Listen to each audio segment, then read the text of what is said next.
My ideal property would be somewhere that has got some garden space, somewhere that has got good sunlight, 2 or 3 bedrooms that I can grow into it, so if I have a family or things like that.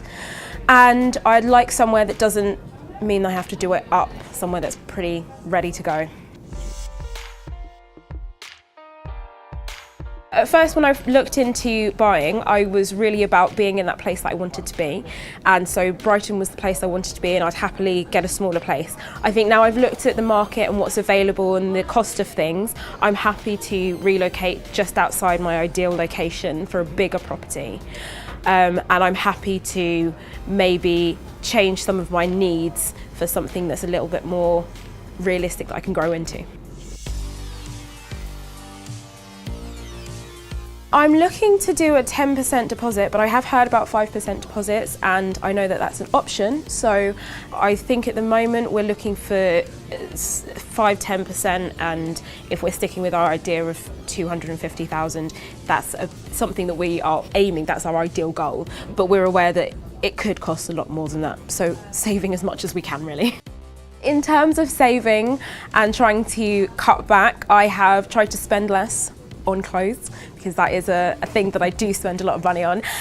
Trying to make sure that I'm budgeting when I'm eating out, so it's not just ad hoc, and have been trying to cut back on going on holidays, which is the big spend at the moment. In terms of my big expenses, I don't have a car, don't have a pet, we aren't paying for sort of massive insurance. It's probably the moving costs and things like that, and we're saving for a wedding, so that's obviously, in terms of budgeting, a lot of it's going over to that end. Since deciding to buy a property, I've actually sort of done a little bit of a financial breakdown. I've started budgeting a lot more. I've actually got a card that's just for my house, and I've been doing sort of like finance checkups and things like that. So I have been trying to save a lot more.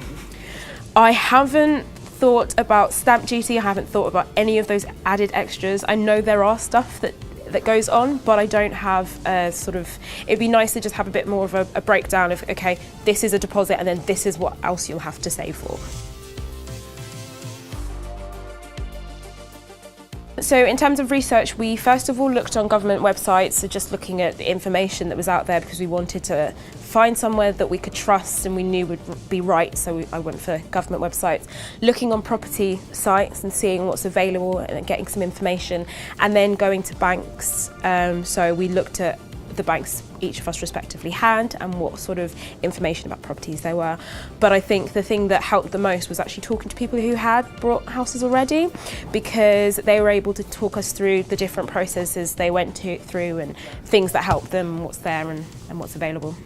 I haven't spoken to a mortgage broker yet, and I think that's a step that I'm actually unclear about what to do in terms of, do I just call them up, is it free, how much do I pay, if I do have to pay?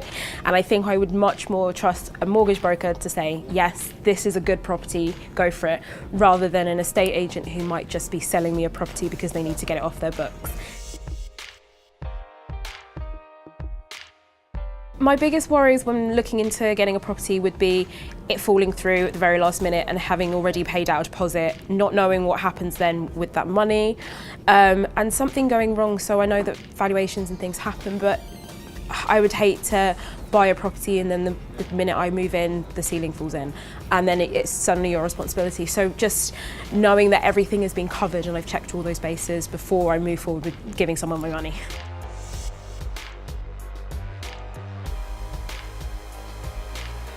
I'm really looking forward to being able to make it my own space, decorate it, because I've never really done that, create my own little home, and being able to have something that's worth a lot of money that I can invest in. My property will definitely be an investment as well as a home, because it's in a market where a lot of people are still interested in buying, and I think especially if you can get it in quite a nice area, it's always going to grow.